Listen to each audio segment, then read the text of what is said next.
O fim do Jesus histórico como pesquisa científica nas universidades e academia nacional e internacional está chegando ao fim. Talvez esta afirmação pareça um tanto estranha e até impossível de se compreender, bem como alguém já poderá dizer: vão censurar, vão combater a liberdade intelectual e de pesquisa. No primeiro momento, eu já posso afirmar: não, é o combate à pseudociência, à atividade ideológico-política sob a estrutura acadêmica. Meu nome é José Alessandro Neves, eu sou mais conhecido como Alessandro Moreno, e aqui neste canal eu faço divulgação científica, análises, críticas e reflexões de forma independente. Mesmo no formato de mídia, procuro sempre trazer as minhas argumentações muito bem fundamentadas ao mais profundo nível da criticidade. Se você ainda não é inscrito aqui no canal, se inscreva, ative aí o sino para receber notificações, convide amigos para conhecer não apenas o Alessandro Moreno, mas conhecer o meu canal. Faço parte de um grupo que envolve juristas, historiadores, filósofos, cientistas sociais, religiosos e não religiosos, e estão compromissados comigo numa luta pelo combate à pseudagem. Vamos ao que interessa. Aqui no meu canal eu tenho uma vasta publicação acerca de Jesus histórico, Cristo da fé e o tal dito Jesus romano. Desde 2015, quando publiquei o meu livro Como Surgiu Jesus, procurei mostrar como este personagem deve ser entendido, lido e compreendido dentro de uma dimensão de sua própria tradição, ou contexto originário, autotônico, nos meios, formas, tipos de se produzir narrativas ou propagandas.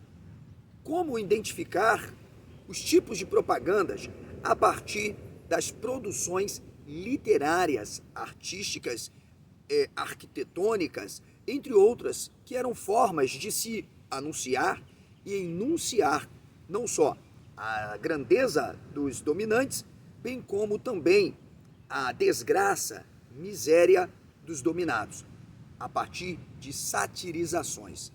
Pois bem, mostrei também que nós temos uma vasta produção acadêmica, não de ateus, agnósticos, céticos e religiosos.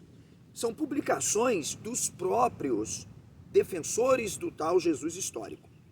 Vai de padre, bispo, arcebispo, até inclusive ao Papa, como é o caso do Bento XVI, Joseph Ratzinger, que publicou uma obra, o Jesus Histórico, em uma crítica à própria metodologia do Jesus histórico. Talvez você nunca tenha ouvido falar de James Dunn, N.T. Wright, entre outros, Geza Vermes, David Flusser, James Charles Wortley, Helmut Koster, ou o Ip Sanders, talvez Joaquim Jeremias. Portanto, não citei aqui ateus, agnósticos ou céticos.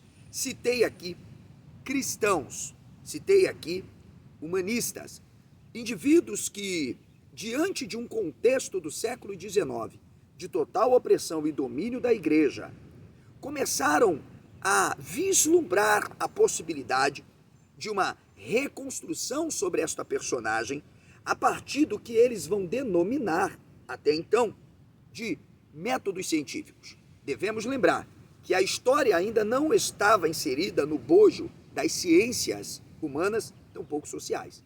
E, portanto, os métodos criados eram métodos teológicos exegéticos, ditos histórico-críticos, a partir da alta e baixa crítica. Portanto, todos os acadêmicos, ao tentarem reconstruir a imagem de uma figura que está entrelaçada apenas aos evangelhos, acabaram por construir, na verdade, o que nós denominamos de uma caricatura Frankenstein, com diferentes faces, retalhos, isto é, o Jesus dito histórico, que não atende a um modelo nem metodológico, tampouco científico ou mesmo epistemológico.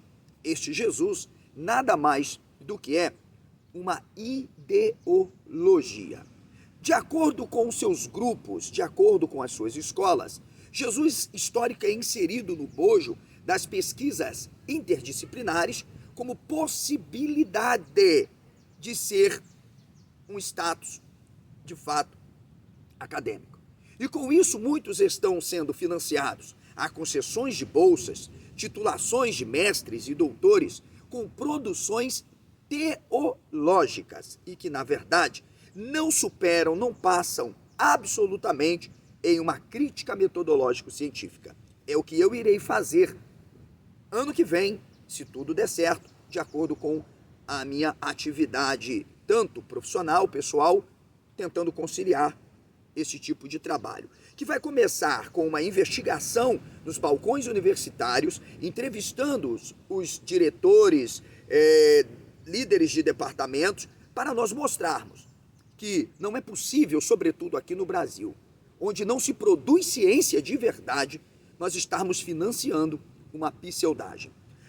Nas universidades brasileiras, começando pela UFRJ, onde na verdade se instaurou a disciplina Jesus Histórico através de um historiador militante, ativista, chamado André Chevitarese, que criou uma estratégia de formar de fato uma escola independente para buscar o status e a consolidação de que esta disciplina é científica. Formou vários alunos e os espreou em outros campos e universidades para que ocupassem também justamente departamentos, de modo a monopolizar a pesquisa e a inibir que toda e qualquer crítica feita a essa pseudociência ou pseudopesquisa se inserisse. E isto deve ser, de fato, combatido.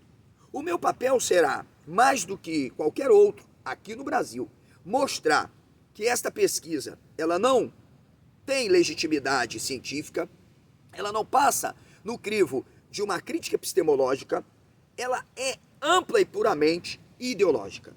Portanto, os mesmos defensores do Jesus histórico, dos quais eu quero destacar o padre John Paul Meyer, em um tomo de 3 volumes chamado Jesus, um Judeu Marginal, ele acaba com toda a possibilidade desta dita pesquisa ter o status de algo científico. John Paul Meyer, por diversas vezes, declarou no seu livro Jesus, um Judeu Marginal, como já mostrei num vídeo aqui, que eu vou deixar na descrição para você assistir, que a pesquisa, além de não ser científica, ela não é histórica. Portanto, ela se baseia justamente dentro de toda uma modalidade, espectro ideológico, e ele diz claramente, marxista. Portanto, observe que nós estamos diante de uma situação em que o jogo dialético está sendo empregado para enganar você que está me assistindo, você que me critica, você que me difama, você que me calunia. Sim, o jogo dialético é aquele trocadilho feito em que o Jesus histórico retroalimenta o Jesus da fé, que o Jesus histórico reconstrói, ele dá a possibilidade de aventar que o Jesus que está ali vestido de toda uma teologia ou crença das comunidades, sim, que não é aquilo que os textos dizem, aquilo que os textos afirmam, de fato ele tenha existido, mas não como os próprios textos dizem. Por outro lado, Jesus que vem desde terrorista a uma espécie de Simão Bolívar, ou quem sabe, não tanto um Che Guevara, como disse o André Chevitarese, ele é uma antítese, ele é um antagonismo total, ele é um dualismo, ele é um paradoxo completo ao único Jesus recepcionado pela tradição, porque ele é parte desta tradição, que é o Jesus narrativo, o Jesus bíblico, que se constituiu a base da fé. Portanto, esquece o tal Jesus da fé, porque o Jesus da fé, ele só é possível mediante uma interpretação, isto é, a partir da absorção de elementos simbólicos, imagésticos, espirituais ou sobrenaturais e divinos. O homem acaba por si só reprojetando, a partir de introspecção, a ideia de que esse Jesus possa ter existido. Portanto, a pesquisa mais sensata hoje para entender o que foi esse Jesus de fato no âmbito de todo um contexto em que ele está situado é, na verdade, a semiótica estruturalista, é a mitografia, é também a ciência das religiões, um estudo mais profundo e um diálogo com a fenomenologia. Quem sabe, é claro, evidentemente, também do ponto de vista mais estrito, a sociologia. Isto por quê? Porque a história não é capaz de constatar o passado. O historiador não é capaz de determinar e constatar os fatos que ele mesmo estuda. Portanto, o que nós podemos obter é única e exclusivamente uma interpretação para a reconstrução justamente dos mecanismos de tudo aquilo que envolve a possibilidade de organização e produção de literaturas, de formas claras e objetivas de todos os gêneros, a partir de uma leitura clássica de como de fato se produzia narrativa. Identificar o próprio gênero evangelho, que podem pular como pipoca na panela. Na verdade, mesmo aqueles que defendem um Jesus da fé crítico bíblico, como a possibilidade de sua historicidade, como faz o James Dunn, como fez o Dr. Gary Habermas, criticando inclusive o próprio método e pesquisa do Jesus histórico, veja, mesmo estes o fazem por uma teologia histórica, não crítica, por uma teologia histórica, aventando possibilidade de ressurreição, aventando possibilidade de milagre, aventando que, de fato, de acordo com os enunciados de verdade nos evangelhos, é possível admitir que este cara tenha existido a partir de uma memória de tradições orais que foram resguardando e preservando os ditos atos de Jesus, falas de Jesus ou memória.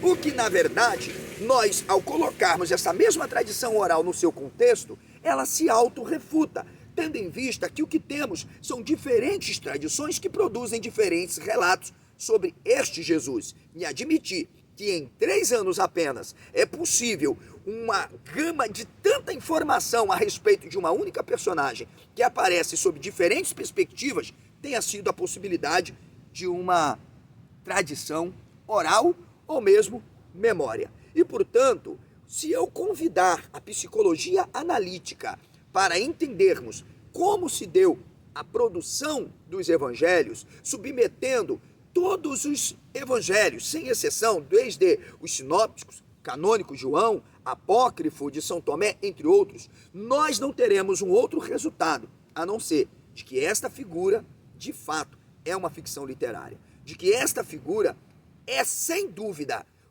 um arquétipo produzido para satirizar, representar, transsignificar. São termos que eu utilizo que você não ler na pesquisa do Jesus histórico, porque pouco importou identificar ou aceitar a própria natureza da literatura, isto é, daquilo que foi produzido como texto, que partiu de um campo imagéstico, simbólico, político, religioso do povo. Significa dizer, afirmar, por exemplo, que o Jesus dito romano, que os flavianos não controlavam, não dominavam, não investiam em camadas profissionais de produzirem, de fato, propagandas de todas as formas, é sim um absurdo, uma clara desonestidade. Não entender que os evangelhos, de fato, podem ser uma propaganda clara romana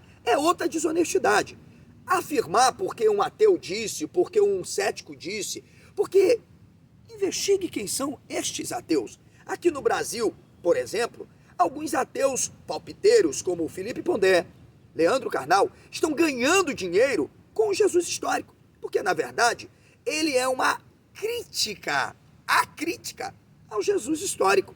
Ele é, na verdade, um total antagonismo ao próprio Jesus da fé, tendo em vista que este Jesus histórico, ele não é Deus, não é divino, não ressuscitou dos mortos, não andou sobre águas, não fez milagres absolutamente algum. Este é o Jesus que os mesmos que acreditam nisso tudo que eu acabei de dizer, querem reproduzir. Significa dizer, se ancorar para darem legitimidade que há um Jesus da fé histórico. E, portanto, não há. Quero falar aqui diretamente olhando nos teus olhos. Vem para cá. Esta pesquisa, ela vai acabar, principalmente aqui no Brasil. Nós vamos levantar um projeto de investigação total. Vamos provar que esta pesquisa ela é monopolizada, há de fato uma quadrilha do ponto de vista do que é o Jesus histórico instaurada em vários departamentos universitários, produzindo marxismo teológico para fazer que você acredite. Um absurdo é ouvirmos padres afirmando Jesus existiu. É um absurdo ouvirmos pastores, como o que eu mostrei, Luiz Saião, dizendo e usando os acadêmicos como referência.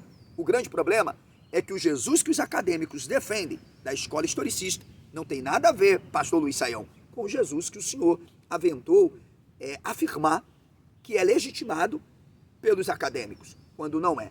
Portanto, senhores, você que trabalha, seja em qual for a profissão, liberal ou não, para você que paga impostos caros, você está financiando uma pseudagem, você está financiando um projeto político e ideológico e que, inclusive, já está sendo planejado de ser inserido nas escolas da rede pública. Isto, você não sabia? Este é o programa que se tem. Quanto mais humano for este Jesus, desdivinizado, dessobrenaturalizado, quanto menos mitológico ele for e mais socialista, mais comunista, mais se consegue fazer com que pessoas ficam presos, indo apenas a sua perspectiva para o campo da fé.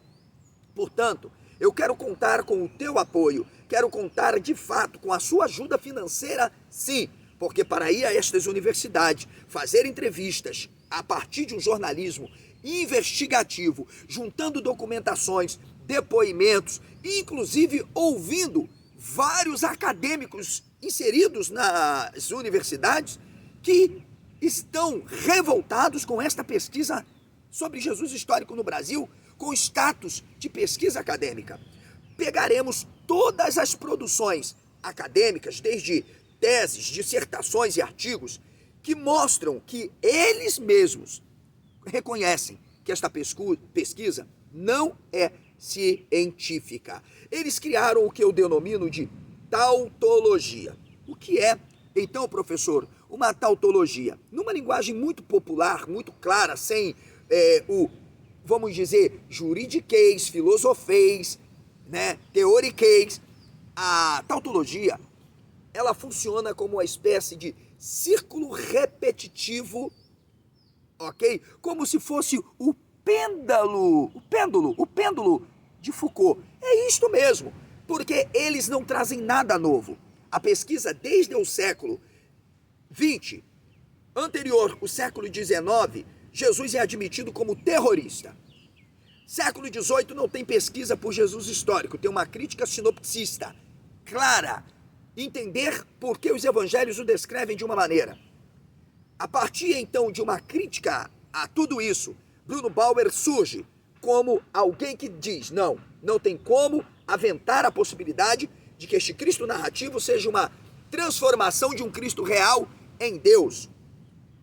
Aí um marxista, amigo, companheiro de Marx, socialista e dialético histórico crítico, chamado Engels, vê a oportunidade de colocar em jogo um grande projeto de revolução, a partir de uma ideia de que este Jesus tenha sido um camponês, um homem simples, vagabundo, bandoleiro, filósofo cínico, terrorista, ele é de tudo e, portanto, um revolucionário que pegou em armas e que tentou de todas as formas expulsar os romanos da Palestina, tendo em vista que, sendo apenas um pregador, isso seria impossível, porque os romanos não se preocupavam absolutamente com a crença de ninguém.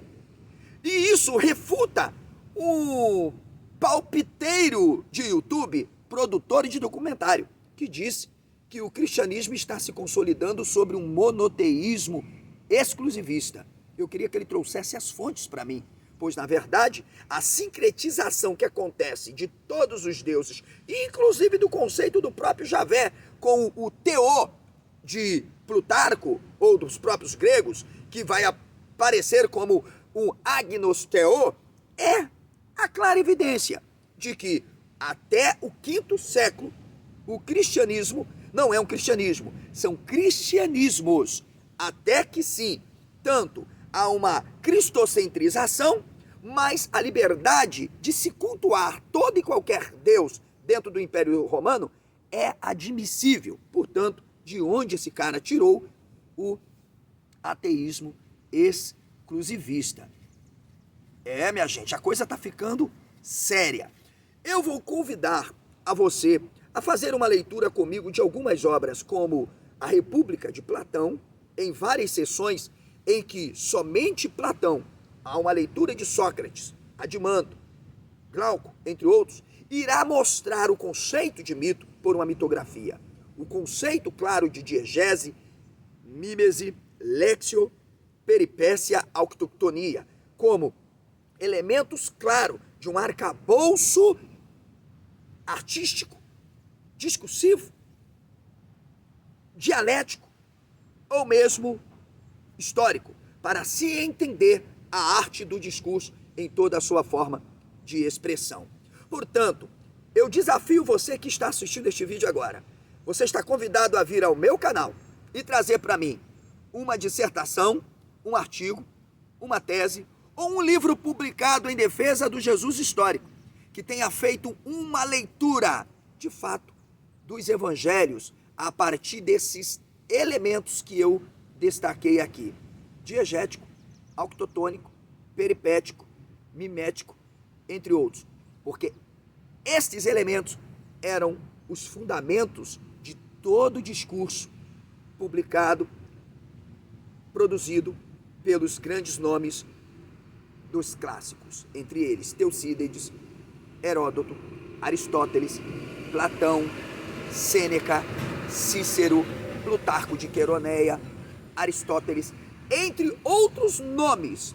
Nós que entendemos que este Jesus, ele não pode ser uma produção dos judeus para os judeus, porque jamais os judeus produziriam, inventariam uma narrativa a posteriori para depois, a posteriori ainda, negar o Messias que eles inventaram, transformá-lo em um Messias, mas negá-lo como Messias. Não, eles não fariam isso. Primeiro, também não há expectativa alguma dos judeus de que Jesus fosse o Filho de Deus, pois eles não têm uma perspectiva de que Messias algum fosse ser Filho de Deus. Outra questão é, eles também não tinham nenhuma perspectiva de que este Messias, de fato, fosse morrer, ser assassinado, e do ponto de vista, claro, da ortodoxia, que o mesmo não conseguisse livrá-los do domínio do Império Romano. Portanto, mesmo que a crítica ela seja necessária a pensar Jesus dentro deste arcabouço de propagandas, ainda assim nós podemos aventar. Não é implausível defender, dentro ou fora da academia, que este Jesus seja, mais do que qualquer coisa, uma ficção literária. Eu gosto de usar o termo um Jesus mitográfico, escrito. Por isso, no meu livro, Como Surgiu Jesus, com uma vasta pesquisa, em 2015 não tínhamos tantos livros publicados, mas a minha pesquisa foi profunda e, portanto, estarei fazendo o prefácio da segunda edição agora, porque vai completar 10 anos, trazendo ainda atualizações que só consolidam que nós estamos no caminho certo. No meu livro Como Surgiu Jesus, que você tem em mãos, acredito, eu não trabalhei absolutamente qualquer ideia de domínio dos flavianos. Por quê? Porque eu fiz aquilo que era certo metodologicamente. Anunciei que seria o primeiro livro de uma série. No segundo volume, eu iria trabalhar a desconstrução do Jesus histórico a partir de uma metodologia. O terceiro volume, eu iria construir este Jesus a partir de uma recepção, de um projeto político, religioso, econômico e social da dinastia flaviana. Portanto, alguém aí foi dizer que no meu livro eu não trago uma referenciação metodológica. Esta pessoa comprou meu livro? Ela leu meu livro mesmo?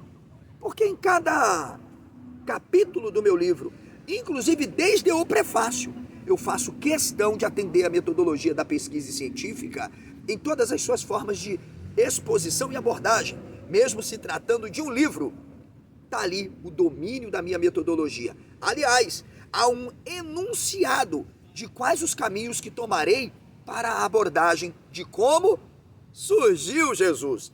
Por isso, eu não me preocupei em vender. Se eu quisesse vender, estourar de vendas no Brasil, em 2015, eu teria colocado Jesus histórico, uma nova perspectiva. Eu venderia como água. Comente aí se venderia ou não. Deixa o comentário aqui. Venderia como água, porque as pessoas gostam de ser enganadas. As pessoas, elas vão pela capa e não pelo conteúdo. É assim que se faz produção científica no Brasil. Portanto, encerrando este vídeo, como também encerrando o meu vídeo de 2024, estamos no dia 30 de dezembro, data que eu estou gravando este vídeo. Espero que em 2025, eu possa atingir um número expressivo de pelo menos 500 apoiadores externos ou internos, isto é, membros do canal somados com membros externos, que contribuam pelo menos com R$ 5 por mês. Sendo assim, eu terei capital para poder desenvolver um trabalho como nunca houve neste